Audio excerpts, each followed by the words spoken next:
last year at this time, I had my first ski tour, and the year before that, I did the last motorcycle ride, 14th of November. Today, it's motorcycle. I'm not sure how this is going to go though, because we've got a wind here, and I don't think there's ice on the road. It's been mild for the last couple of days.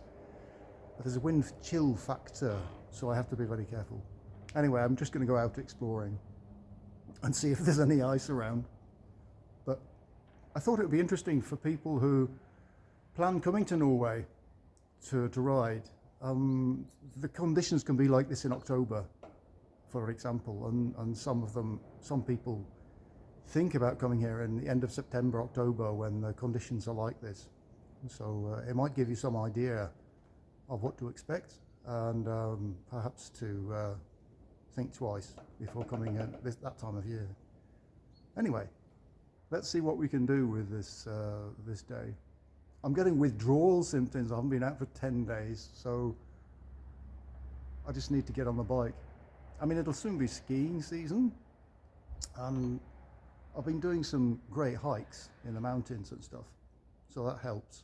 It's definitely the bike that puts me in the best mood. So really puts a smile on my face. Anyway, let's go, see what we find. Right, here we are, going to try the winter weather.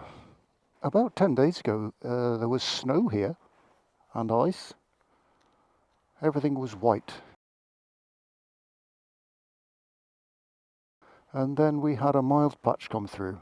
So now, some of the ground is still frozen though, but most of the gravel has dried up considerably. Let's get this show on the road. Yes, so the bike is actually ready for storage, but I just can't resist. So, let's see what we find now.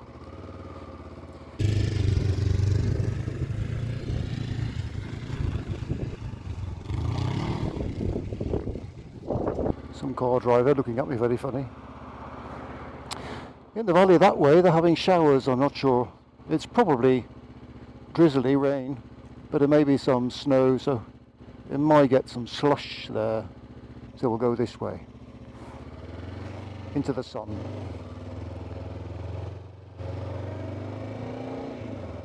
Damp patches on the road. Are they dampness or are they black ice? Ooh, it's quite dry actually.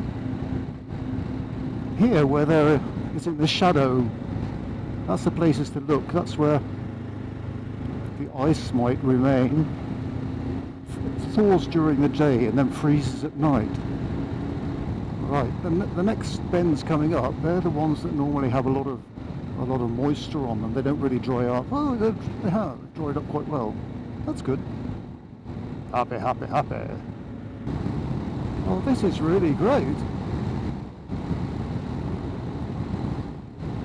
14th of November. Oh, goodness me. Fantastic. Yeah. Dry roads. Who cares about the cold?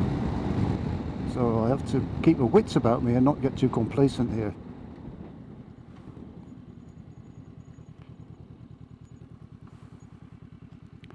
This lake is a beautiful place. I don't know if you can see this, but there's a thin sheet of ice on the lake at the moment as well. So that gives you clues as well about how the road conditions are. Even though the road is looking very dry, there can still be black ice in places. You have the road here where I am, and the lake goes in there for several kilometres. You can paddle a canoe. And on the other side is quite a wilderness. Yeah. Quite a long way from roads or buildings or anything. Beautiful place. Right, let's continue. The other thing I have to consider at the moment is how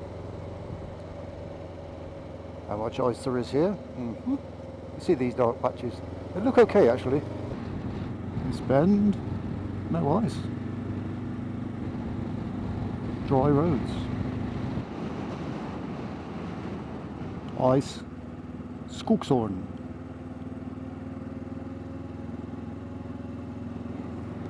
Happy, happy, happy. By keeping an eye on the weather and the conditions, it's possible to judge when there are days when the road is dry, even though it's cold. So you can still do small trips on the bike. That's what I did 2 years ago as well. So this might give you an idea as well. Here.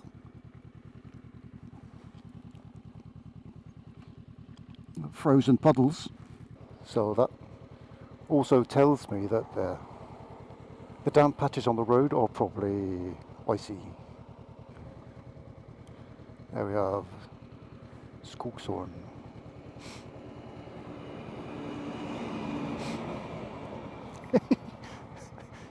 Car drivers and tractor drivers think I'm mad. I respect their concern. Very little snow on the tops now for November. As I mentioned, last year I was skiing at this time.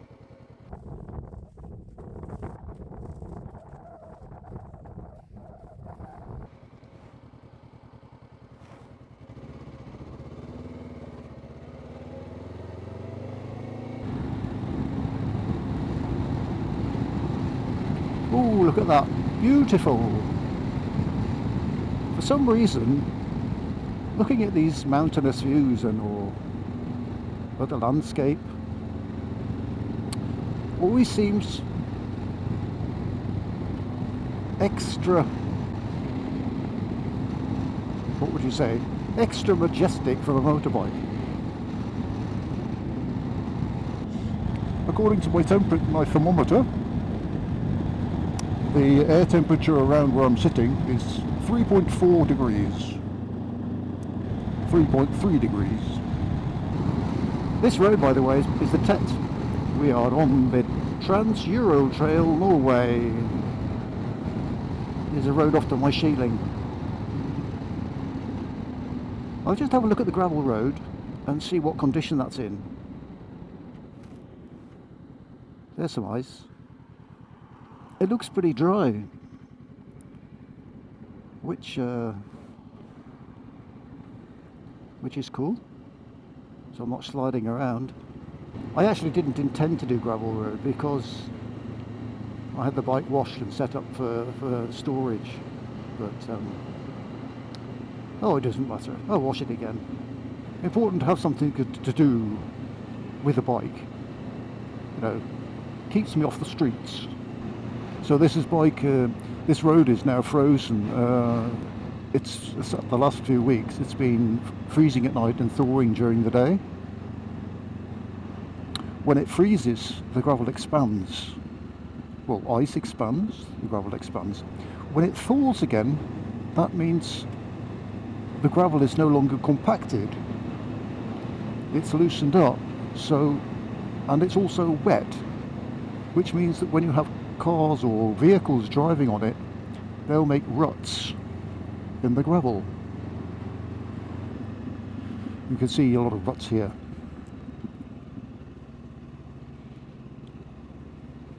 It's important that those ruts don't become too deep, otherwise they disturb the oh, there's ice here, lass.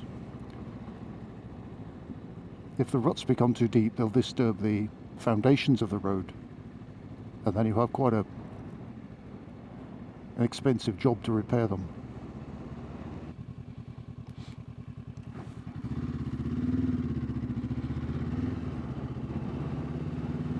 Quite a few kilometres from roads or civilization.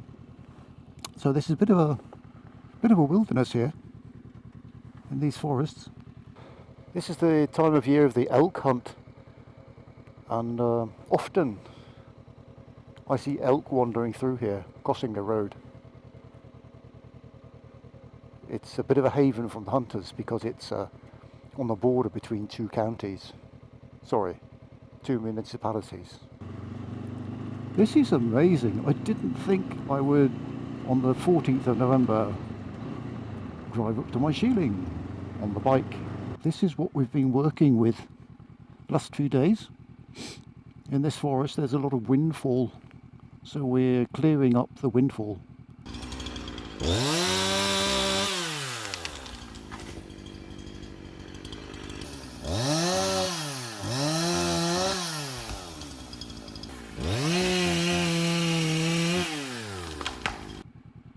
And tomorrow, Saturday, this weekend, I'll be driving down, taking this down back to the valley for next winter. This is wood for next winter. Here we've got some ice.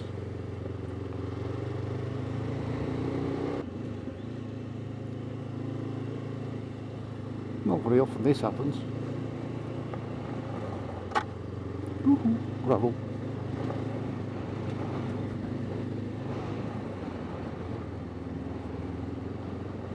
Right, just going up to the barn here.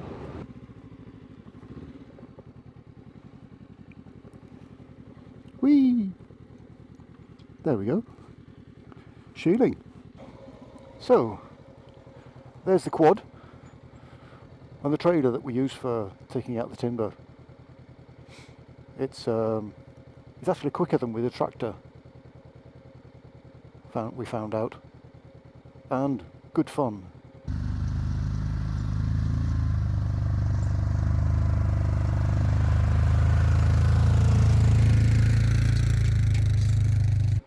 It's the kind of winter stand-in for the motorbike.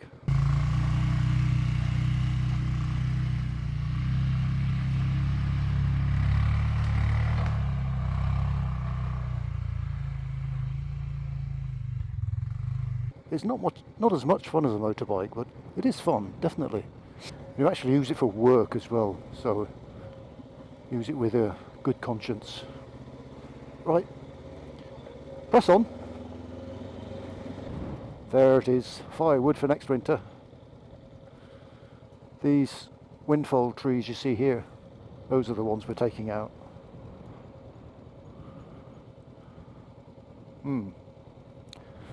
It's fun work. I really enjoy working in the forest during the autumn. 7 wood burning stoves on the farm for different buildings that we need wood for during the winter, which means quite a lot of firewood. But the forest you see on both sides of the road is mine, so I can I've got enough wood to use. I feel a lot of gratitude for having those resources, and also I have to work in the forest. Oh, poor me. Do you have to work in the forest? I love it. This is just absolutely bloody awesome. Oh God, I am just so happy. Who's a look at that then? Those ruts was sinking into the wet gravel like that, and that was because it had frozen and then thawed and become loose. I mean, it's challenging to drive on that sort of gravel, but it destroys the road. So, gravel tracks, you get lots of them in Norway, lots of gravel tracks. They're mainly privately owned, and just so you know, the revenue that comes from the barriers where you have to pass, you have to pay for the barriers to get through to drive the gravel road. Now the revenue from that rarely actually covers the cost of maintenance, the yearly maintenance on the road. It's usually the people who own the road, the people who have huts there or farms there or whatever, they have to bear the biggest part of the road maintenance. Nobody's making a profit from your contribution.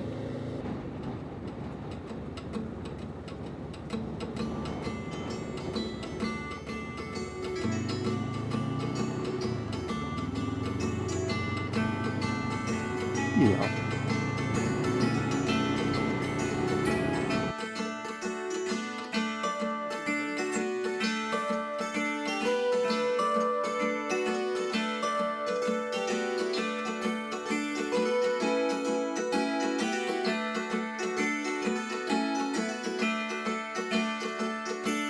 still straight across there. That green patch in the forest, that's where the shieling is. That's Norderly. And across there, that's Skogshorn. And then you have Hemsedal in between those two ridges. That's the valley, big U-shaped valley from the glaciers, from the Ice Age. So these are the mountains of Hemsedals, and they stretch way up along the backbone of Norway. And then this is out towards the east, that's out towards Oslo, so there's forests and ravines and smaller mountain range.